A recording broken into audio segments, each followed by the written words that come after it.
Thread কালচারে অভিযুক্ত 12 জন medical পড়ুয়াকে স্থগিত তাদের বিরুদ্ধে সাসপেনশন এনেছিল উত্তরবঙ্গ মেডিকেল কলেজ। আর এই 12 জনের মধ্যে এবার 5 জন মেডিকেল পড়ুয়ার সাসপেনশন তারা স্থগিত রাখার সিদ্ধান্ত নিল। কথা বলবো সনদ ঝা, আমাদের প্রতিনিধি রয়েছেন টেলিফোন লাইনে। সনদ, কি কারণে এই 5 জনের সাসপেনশন স্থগিত রইল?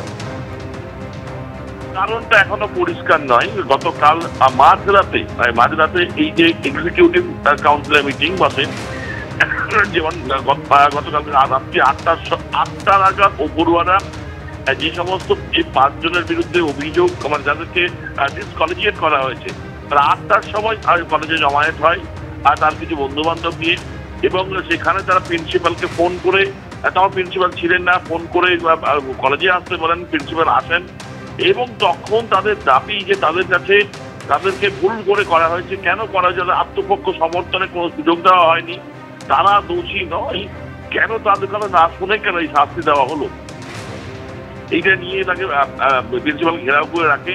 প্রিন্সিপাল তৎক্ষণাৎ রাতে জরুরি এক্সিকিউটিভ কাউন্সিলের বৈঠক রাখেন। সেই বৈঠকেই প্রায় ঘন্টাখানেক মিটিং হয়।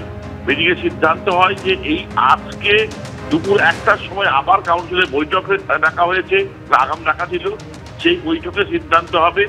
এর ফলে এই আজকের বৈঠক পর্যন্ত তাদের বিরুদ্ধে যে শাস্তির ঘোষণা হয়েছিল আগের দিন, সেই শাস্তি আর উইথেল রাখা হলো। তো স্বাভাবিকভাবে আজকে বৈঠক আছে, আজকের বৈঠকে তাদের আত্মপক্ষ সমর্থনের সুযোগ দেওয়া হবে, তারপরে সিদ্ধান্ত হবে শাস্তি কার্যকর হবে কিনা।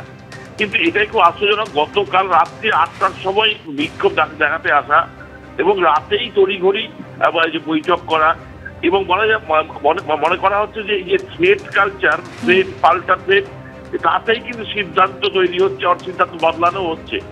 এবং আজকে দুপুরে বৈঠক, সেই বৈঠকে সিদ্ধান্ত হবে তাদের বিরুদ্ধে, সেই সিদ্ধান্ত লাগু হবে কিনা এখন দেখার যে আজকের বৈঠকে কি সিদ্ধান্ত হয়। একেবারে সনদ, ধন্যবাদ। আর এই প্রসঙ্গে আপনাদের শুনিয়ে দেবো কি বললেন নর্থ বেঙ্গল বিশ্ববিদ্যালয়ের যিনি অধ্যক্ষ এবং ছাত্ররা, তারাই বাকি বলছেন। আমাদের কোন একটা জায়গায় মনে হয়েছে তাদের যে এই যে অ্যালিগেশনটা দেওয়া হয়েছে এবং তাদের এক্সপালশনটা হয়েছে, এটা কোনোভাবে সঠিকভাবে হয়তো হয়নি, আরো বিচার বিবেচনা করা উচিত। তো কলেজ কাউন্সিলের ওপর আমাদের সত্যি বলতে কি পুরোপুরি আস্থা আছে এবং তাদের কাছে আমরা আবার ফেয়ার বিচারের জন্য আমরা বলেছি এবং তারাও সেটা মেনে নিয়েছেন। জয় লাকড়া, তীর্থঙ্কর রয়, অরিত্র রয়, ঐশী চক্রবর্তী, সৃজা কর্মকার, এদের সবাইকে আপাতত এক্সপালশন থেকে উইথহেল্ড দিয়েছেন। তো কালকে কলেজ কাউন্সিলের মিটিং এ উঠুক ব্যাপারটা, ফেয়ার কিছু একটা বিচার হোক, আমরা সেটাই চাই, আমরা সবাই চাই। দোষ যদি কেউ করে থাকে তারা শাস্তি পায়। আজকে জাস্ট এই মিটিংটার পরে এটাই জানা গেল যে আজকের জন্য এই লেটারটা এখন অব্দি বন্ধ করে রাখা হচ্ছে, অর্ডারটা স্থগিত রাখা হয়েছে, কোনো এক্সপালশন হচ্ছে না এবং ওখানে কোথাও এক্সপালশন শব্দটা লেখা ছিল না। তারা সব কাগজ কালকের মধ্যে দিচ্ছে, কালকে প্রচুর কাগজ আজকে দিয়েছে, যা কাগজ বাকি আছে সেটা ওরা কালকে দেবে বলে আমাদের অ্যাসিওর করেছে। কারণ কালকে আমার ফুল বেঞ্চ আছে, তার আগে যদি কাগজ না দিতে পারে তাহলে আমরা ফুল বেঞ্চে ওই কাগজপত্রগুলো দিতে পারবো 12 জনকে নিয়ে। না, এইটা নিয়েই আলোচনা।